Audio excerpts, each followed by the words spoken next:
আজকে একটা সহজ ডিজাইন নিয়ে এসেছি, কিন্তু তৈরি করব আরো অনেক সহজ পদ্ধতিতে। বলা যেতে পারে একেবারে নতুন পদ্ধতিতে। আমার চ্যানেলে এই প্রথমবার। আমি এর আগেও এই ধরনের ডিজাইন তৈরি করেছি, সেটা দুটো সুতো নিয়ে করেছি এবং গতানুগতিক পদ্ধতিতে তৈরি করেছি। আজকে যেভাবে তৈরি করছি সেটা একেবারেই আলাদা। চলুন আমি আগে দেখিয়ে দিই। আমি প্রথমেই ৬টা পুঁতি নিয়ে নিয়েছি। যেভাবে সাজিয়ে নিয়েছি আপনাদের ওভাবেই সাজিয়ে নিতে হবে ডিজাইনটা হুবহু করার জন্য। আর যদি এক কালার নেন তাহলে আর পুঁতিগুলো সাজানোর দরকার নেই। ৬টা পুঁতি নিয়ে গিঁট দিয়ে দিলেই হয়ে যাবে কাজটা। তবে প্রথম যারা করছেন তারা দুটো কালার নিয়ে করলে একটু সুবিধা হবে, কারণ কোন পুঁতিতে গিয়ে সুতোটা নিচ্ছেন সেটা আর গুনে দেখতে হবে না। ওই কালারে এসেই সুতোটা নিয়ে নিতে পারবেন। আর যেহেতু আমি এখানে দেখিয়ে দিচ্ছি আর কথা বলছি, এভাবে যদি করতে থাকেন তাহলে তো আর আপনাকে ভাবতেও হচ্ছে না কটার পরে কটা পুঁতি নিতে হবে। তো প্রথমবার কাজটা করে নিলে কাজটা বুঝতে সুবিধা হবে। আমি এখানে সুতোটা ঘোরাবো। এবার এই জায়গায় এসে কতগুলো পুঁতি নিয়েছি দেখুন। এখানে কিন্তু মাঝখানে 4টে আর দুটো 6টা পুঁতি আছে। নিয়ে আমি এখানে 6-এর একটা রাউন্ড করে নিলাম, যেমন প্রথমে ছিল। এবার আমি পুঁতিগুলো সাজিয়ে নিয়ে সবুজ পুঁতিতে সুতোটা নিয়ে নিচ্ছি।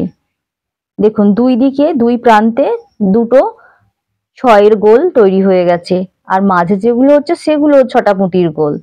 তবে প্রথমে এই দুটো পুঁতিগুলো সাজিয়ে করে নিতে হবে, তাহলে কাজটা করতে সুবিধা হবে।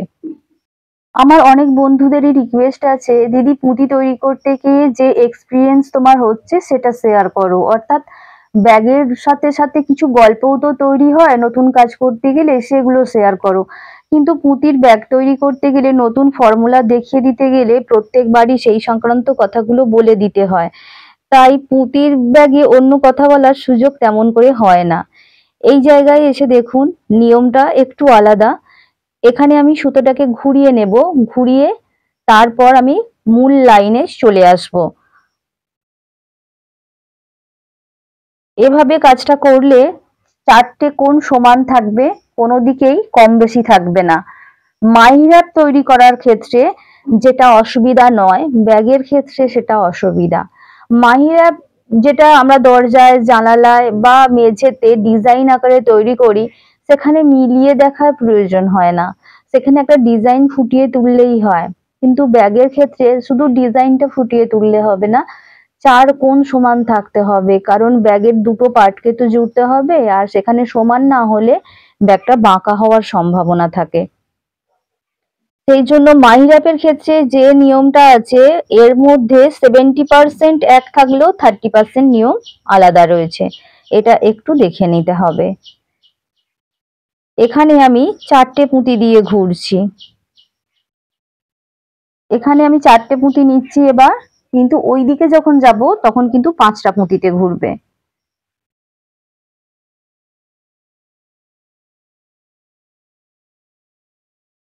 একটু পুঁতিগুলো দেখে নিতে হবে হাতে কোন জায়গায় কটা পুঁতি নিচ্ছি। প্রথমবার কাজটা করে নিলে দ্বিতীয়বার আর বুঝতে অসুবিধা হবে না, নিজে নিজেই নিয়মটা ঠিক করে নেওয়া যাবে। এবার বুঝতে পারছেন তো পুঁতির ব্যাগে অন্য কিছু কথা শেয়ার করা কতটা কঠিন। আমি যদি ঠিক করে না বলে দিই তখন আপনাদের একটু বুঝতে অসুবিধা হবে। এই জায়গায় দেখুন আমি 4টে পুঁতি নিচ্ছি। এর পরের বার আমি যে গোলগুলো করব সবই কিন্তু 5টা পুঁতির হবে। এখনো আমি সুতোটা ঘুরিয়ে নিচ্ছি। ঘুরিয়ে নেওয়ার পর যে রাউন্ড আমি করব সেটা 5টা পুঁতির হবে, এবং প্রত্যেকবারই সেটা 5টা পুঁতির হবে, আর নিয়মে ব্যতিক্রম হবে না।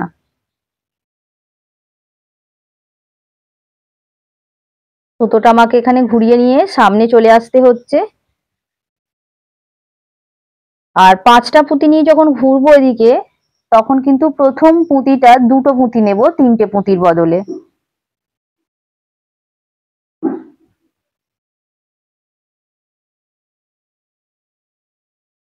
দেখুন দুটো পুঁতি নিয়েছি, নিয়ে সবুজ পুঁতিতে সুতোটা নিয়ে নিচ্ছি। এরপর আর নিয়মের ব্যতিক্রম নেই, এদিকে 4টে পুঁতিতে ঘুরবো আর ওদিকে 5টা পুঁতিতে ঘুরবো। এই নিয়মে আমরা যতটা চাইবো ব্যাগটা বাড়িয়ে নিতে পারবো। হ্যাঁ, প্রত্যেকটা ব্যাগের পেছনেই একটা গল্প থাকে, মানে একটা অভিজ্ঞতা থাকে কাজ করার। শুধু শেয়ার করতে পারি না শুধু হিসাব নিকাশগুলো বলে দেওয়ার জন্য। যখন একই কাজ অনেকবার দেখানো হয়ে যায়, আমি জানি আমার বন্ধুদের দেখা হয়ে গেছে কাজের নিয়মটা, তো এবার শুধু কালারগুলো ম্যাচ করে ফুলগুলো তৈরি করছি, সেক্ষেত্রে কিছু কথা বলার সুযোগ আমার থাকে। আর একেবারে নতুন একটা ফর্মুলা যখন প্রয়োগ করছি তখন আর অন্য কথা বলার কোনো সুযোগই থাকে না। আজকে যে ফর্মুলাটা দেখাচ্ছি এটা অনেক চেনা ফর্মুলার মধ্যেও কিন্তু একটু আলাদা। একটু সচেতনভাবে দেখে না নিলে ব্যাগটা তৈরি করা যাবে না। অনেকেই এই নিয়মে তৈরি করে, কিন্তু আমি প্রথম দিকে যে গোলটা তৈরি করেছি ওভাবে নয়, তাই ওখানটা একটু ছোট হয় এই সাইডের থেকে। কিন্তু ব্যাগের ক্ষেত্রে এটা একেবারেই চলবে না, কারণ ব্যাগটাকে তাহলে মেলানো যাবে না। এই জন্যই এই ডিজাইনটা অন্যদের থেকে একটু আলাদা, মানে ফর্মুলাটা একটু আলাদা। দেখুন প্রত্যেক বাড়ি এখানে 5টা পুঁতিতে ঘুরবে, ওদিকে 4টে পুঁতিতে ঘুরবে। এখানে সুতোটা ঘুরিয়ে আনতে হয়, এখানে সুতোটা ঘুরিয়ে আনতে হয় না।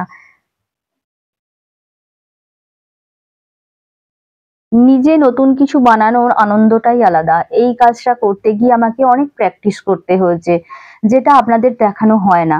শুধু এই কাজের ক্ষেত্রে নয়, সব কাজের ক্ষেত্রেই প্রথমে কিছু প্র্যাকটিস লাগে, যেটা এখন অনলাইনে অনেকে শেয়ারও করে। কিন্তু আমার কাজের চাপে সেগুলো শেয়ার করা হয় না, তার মানে এই নয় যে আমি প্রথমবারই ঠিকঠাক করে ফেলেছি। যেমন কোনো কিছু আঁকতে গেলে, যেমন যারা পাঞ্জাবি বা জামার ওপর আঁকার কাজ করে তাদেরও কিন্তু প্র্যাকটিস করে একটু দেখে নিতে হয়। একেবারেই প্রথম একবারে ফাইনাল কাজ হয়ে যাচ্ছে সেটা অনেক পরে, যখন একই ডিজাইন আমরা বারবার করি তখন। নতুন ডিজাইন প্রয়োগ করতে গেলে আমাদের কিন্তু প্র্যাকটিস করতেই হয় সবাইকেই। যারা হাতে মেহেন্দি করে দেয় তাদেরও কিন্তু সাদা পাতার ওপর এঁকে ডিজাইনটা দেখিয়ে নিতে হয় যে তার হাতটা ঠিকঠাক যাচ্ছে কিনা। প্র্যাকটিস সব ক্ষেত্রেই আছে, সেটা পুঁতির কাজ হোক বা হাতে মেহেন্দি লাগানো হোক বা তুলি দিয়ে কোনো কাজ হোক, প্র্যাকটিসটা কিন্তু করতেই হয়। আর আপাত দৃষ্টিতে এই কাজগুলোকে খুব সহজ মনে হলেও, কাজটা করছি আমরা অনেকদিন ধরে, আমাদের কাছে সহজ, কিন্তু এর মধ্যে একটা অঙ্কের মতো হিসাব নিকাশ রয়েছে। সে পুঁতির ক্ষেত্রেও রয়েছে, মিলিয়ে দেখে নিতে হবে, আঁকার ক্ষেত্রেও তাই। আমরা আঁকছি, আমরা ভাবছি এভাবে এভাবে তুলিটা নিয়ে গেলেই বোধহয় হয়ে যাচ্ছে, কিন্তু তার মধ্যেও কিন্তু একটা অঙ্কের মতো হিসাব রয়েছে। কাজ যারা করে সেটা তার মধ্যেই হয়ে যায়, তাই আলাদাভাবে সেটা বলে দিতে হয় না, এটা আমরা জেনেই গেছি।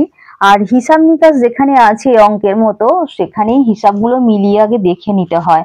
মানে আমি ভাবছি করব আর ওটা ওইভাবে হবে, ব্যাপারটা কিন্তু তা নয়। আমি এটাই বোঝাতে চাইছি যে প্রত্যেকটা কাজই কিন্তু অঙ্কের মতো হিসাবে চলে, তাই সেই হিসাবগুলো তো মিলিয়ে দেখে নিতে হয়। কাজটা যখন তৈরি হয়ে যায় তখন কিন্তু ইজি, কিন্তু সেই কাজটা তৈরি করার জন্য হিসাব নিকাশ মেলানোর জন্য অনেকটা সময় দিতে হয়, প্রত্যেককেই দিতে হয়। আর সেই কারণেই আমার অনেক সময় চলে যায়। রেগুলার ভিডিও কখনো কখনো দিতে পারি, কখনো কখনো রেগুলার হয়ে ওঠে না। আর যখন কাজের অনেক বেশি চাপ থাকে তখন পুরো ব্যাগটা কমপ্লিট করে দেখানোও হয় না। যেহেতু কমপ্লিট ব্যাগের ভিডিও আমি অনেক পোস্ট করেছি, আর ব্যাগের ডিজাইনটা তোলার পর দুটো পার্টকে জোড়ার নিয়ম বেশিরভাগ ক্ষেত্রেই এক, আর বেশ অনেক ক্ষেত্রে একটাই নিয়ম শিখে রেখে সেটাকেই প্রয়োগ করে দেওয়া যায়। তাই আর ওগুলো আমি দেখিয়ে দিতে চাই না, কারণ অনেক সময় এত তাড়াতাড়ি ডিজাইন তৈরি হয় সেগুলো দেখানোর আর সময় থাকে না। প্রত্যেক বাড়ি যদি একই কাজ বারবার দেখিয়ে দিই তাহলে অনেকটা সময় কিন্তু এখানে নষ্ট হয়ে যায়, আর ভিডিওটাও অনেক বড় হয়ে যায়, দেখার ধৈর্যও থাকে না। তো সেই কারণেও আমি একই কাজ থাকলে বারবার দেখিয়ে দিই না, ডিজাইন গুলোই তৈরি করে দিই। আজকে যেমন ফর্মুলাটা একেবারেই নতুন আছে, তো সেই কারণে আমি এখানে অনেকটাই দেখিয়ে দিয়েছি। দু একবার দেখার পর আর এটাকে আপনাদের শক্ত মনে হবে না, মানে কঠিন মনে হবে না। এর হিসাব নিকাশও খুব সহজ, শুধুমাত্র সুতোটা ঘোরানোর সময় দুদিকে একটু সংখ্যাটা পুঁতির গুনে নিতে হবে। দেখুন আমি এখানেও যখন সুতোটা ঘোরাবো তখন কিন্তু 5টা পুঁতি নিয়েই রাউন্ডটা তৈরি করব।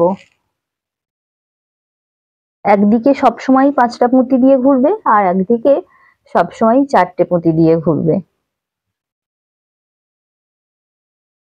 পুঁতির ব্যাগ তৈরির যে নিয়মগুলো আমি দেখিয়ে দিচ্ছি, যে ফর্মুলাগুলো দেখিয়ে দিচ্ছি, শুধুমাত্র ব্যাগের ক্ষেত্রেই এটা প্রয়োগ করা যাবে এমনটা নয়। ব্রেসলেট তৈরি করার ক্ষেত্রেও প্রয়োগ করা যাবে, পেন্ডেন্ট তৈরি করার ক্ষেত্রেও প্রয়োগ করা যাবে। সেক্ষেত্রে পুঁতির সাইজটা একটু ছোট নিতে হবে। আমি এখানে 8 mm পুঁতিতে কাজটা করে দেখিয়ে দিচ্ছি, সেক্ষেত্রে হয়তো 2 mm মানে 2 mm পুঁতিটা নিতে হবে, কারণ কানের দুল, পেন্ডেন্ট বা ব্রেসলেট করতে গেলে এত বড় পুঁতি সবসময় লাগে না, তাহলে সেখানে ডিজাইনটা ফুটিয়ে তোলা যাবে না। আর যেহেতু ব্যাগের সাইজ একটু বড় আছে, তাই বড় সাইজের পুঁতি নিয়েই আমি কাজটা করছি। আশা করছি এই পর্যন্ত কাজটা আপনাদের বুঝতে অসুবিধা হয়নি। আর কোনো অসুবিধা থাকলে কমেন্ট সেকশনে লিখে জানাবেন। আজ এখানেই শেষ করছি, দেখা হচ্ছে নেক্সট ভিডিওতে। টাটা।